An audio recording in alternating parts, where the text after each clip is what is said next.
Hello students, have your seats. This is the third session of your Chapter-6 of Science, that is life processes. In last session, we have discussed various type of biological functions, vital activities which are continuously going inside the body of living being. And we have also discussed regarding nutrition. What is nutrition? We have already discussed. During that time, we have seen the definitions of autotrophic mode of nutrition. Again, I am repeating here because in this session we are going to discuss exclusively regarding autotrophic mode of nutrition. Autotrophic mode of nutrition is that nutrition by which the living being or organisms, particularly the green plants, manufacture their own food in the form of carbohydrate inside their body by the process of mainly photosynthesis. There are some exceptions of autotrophs like sulfur bacteria and nitrosomonas bacteria. These type of bacteria perform chemotrophic mode of nutrition. Chemotrophic mode of nutrition is that type of phototrophic mode of nutrition by which these bacteria, sulfur bacteria and nitrosomonas, manufactures their food, carbohydrate, after taking certain type of chemical substances and with the help of a type of chemical reaction. So this type of autotrophic mode of nutrition which occurs due to certain chemical reactions inside the body of organism or bacteria is called as chemotrophic mode of nutrition. Chemo means chemical reaction. Again, I am repeating the chemotrophic mode of nutrition. Chemotrophic mode of nutrition is that type of autotrophic mode of nutrition by which certain type of the bacteria like nitrosomonas or sulfur bacteria manufacture their food with the help of certain chemical reaction after taking certain chemical substances from their surroundings. Now we will start the photosynthesis. Photosynthesis is autotrophic mode of nutrition which is going inside all the green plants, green part of the plants, and certain bacteria like blue-green bacteria. The photosynthesis also occurs in some lower plants like alga because alga contains chlorophyll. Chlorophyll is the important factor which is essential to perform the photosynthesis. Now we will discuss where the chlorophyll is found. Chlorophylls are found in basically the green part of the plant, mainly in green leaves of the plants. Just you see here the transverse sections of leaf. I have drawn here the transverse sections of the leaf. This is the upper epidermis, upper part, protective layer, and above to the Upper epidermis, there is a cuticle layer, and beneath the upper epidermis there are mesophyll cells. Mesophyll cells are actually parenchymatous tissues. Mesophyll cells are divided into two parts.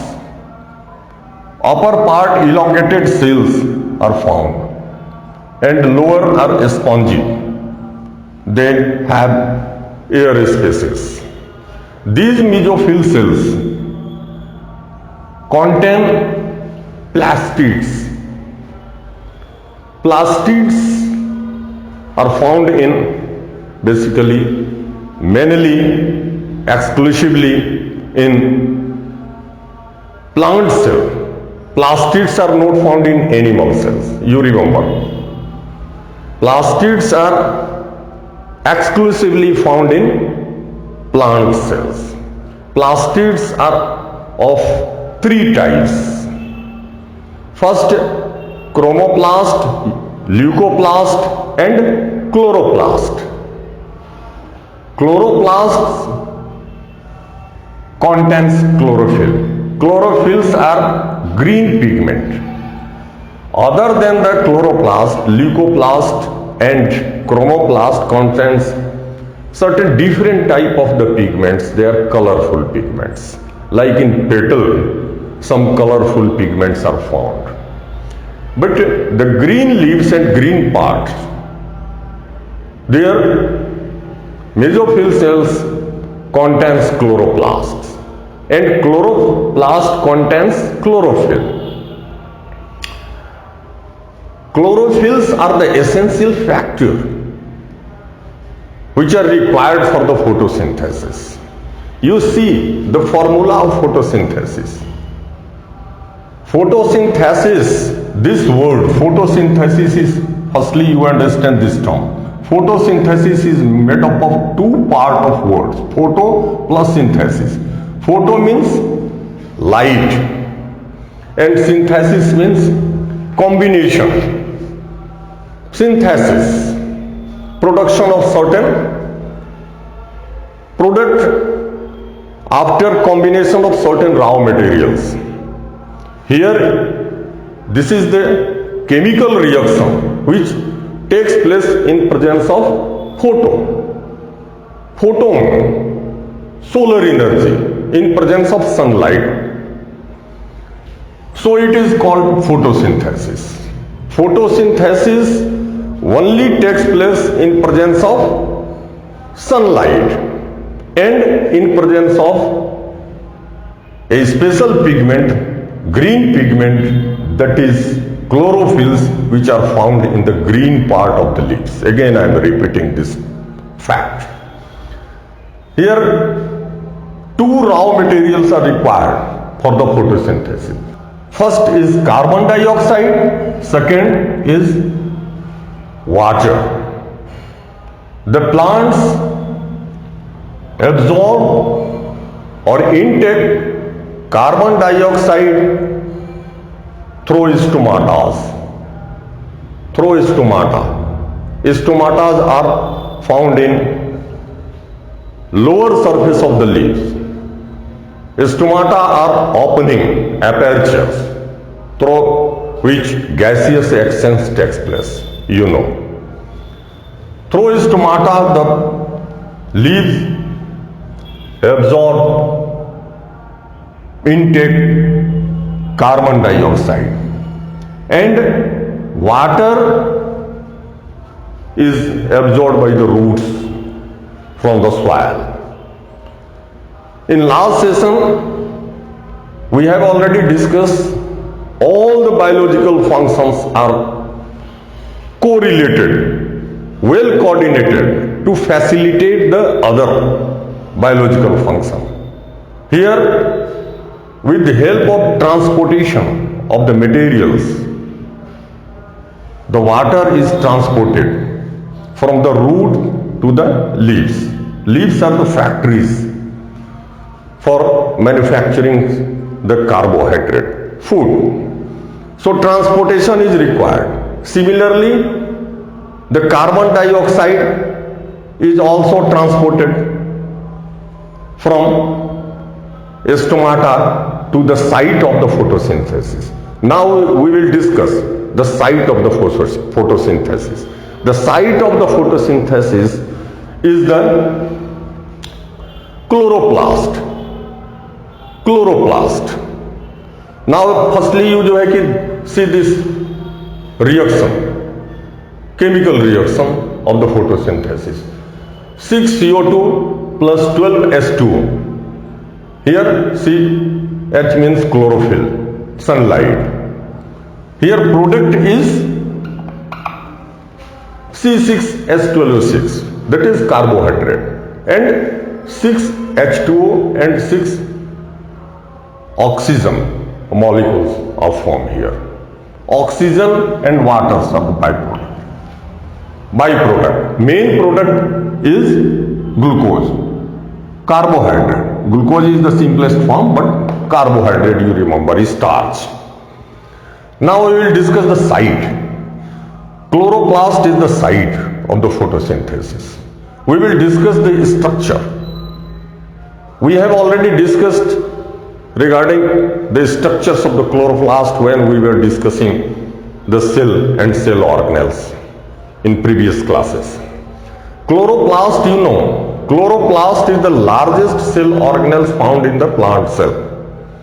It is double membranous structure, disc-like structure, and inside this membrane, double membranous structures, this is outer layer, second is the inner layer. There is matrix, jelly-like substance which is called as stroma.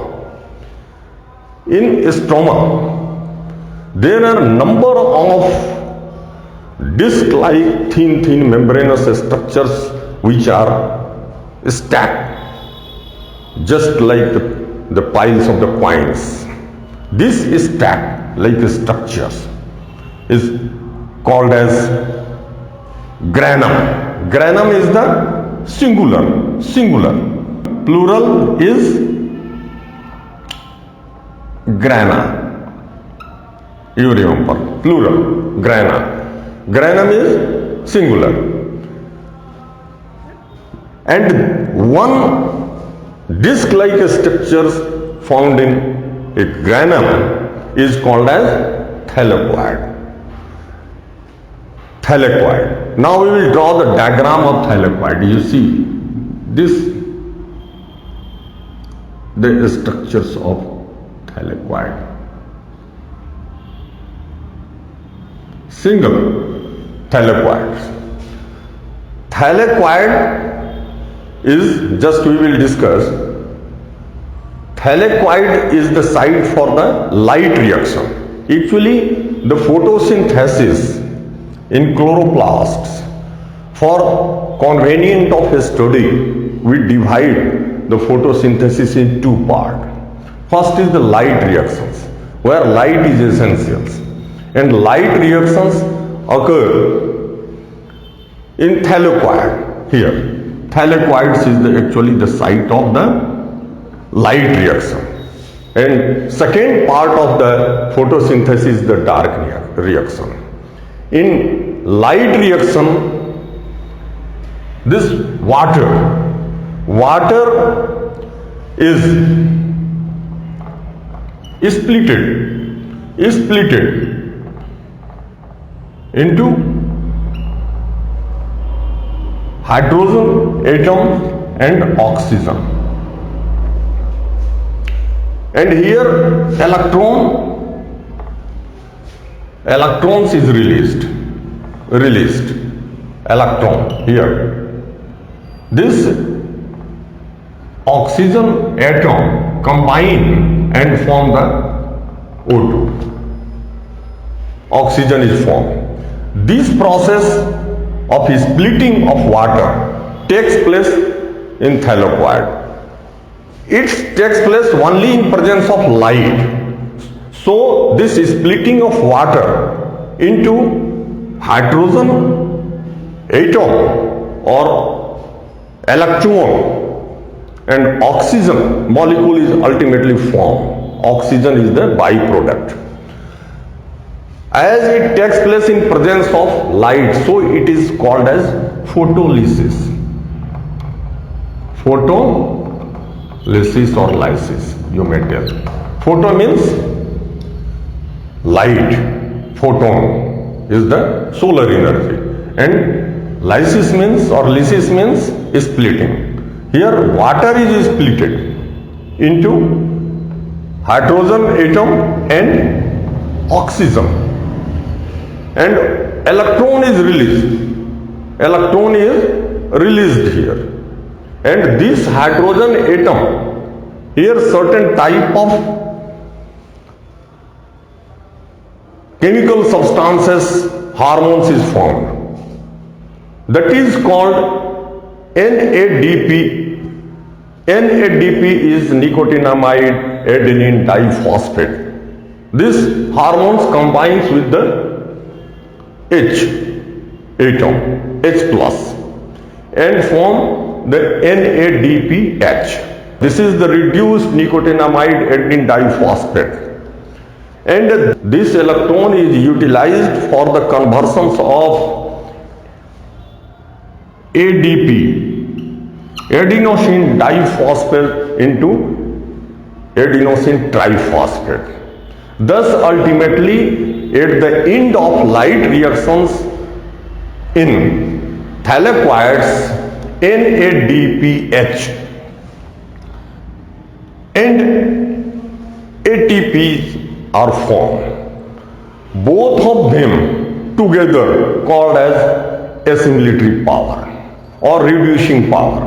This assimilatory power onward utilized in stroma for dark reaction. Dark reaction means it is not essentially occur in dark. It may be also occur in sunlight or dark also. But here light is not essential.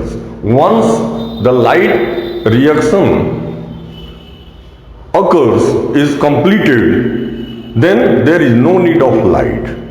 This assimilatory power may be utilized in a stroma for the dark reaction automatically. In dark reaction, these assimilatory powers are utilized for reductions of carbon dioxide into carbohydrate. Here, in a stroma, number of hormones are found to facilitate, to complete the dark reaction.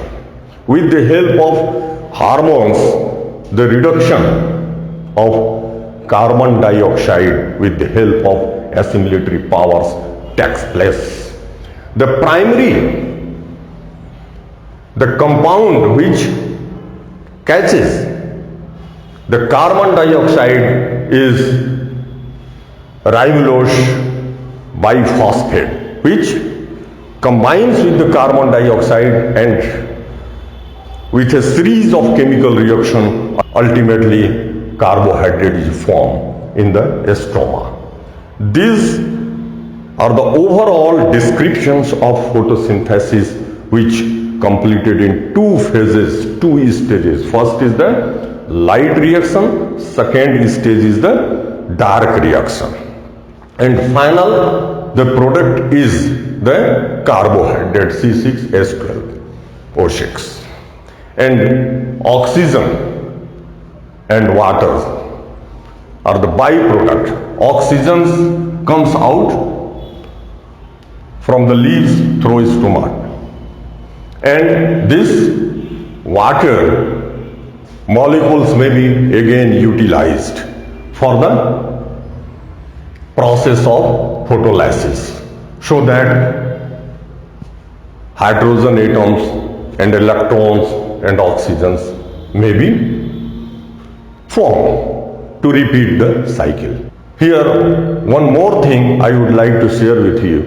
The dark reactions is also called as the Kelvin cycle.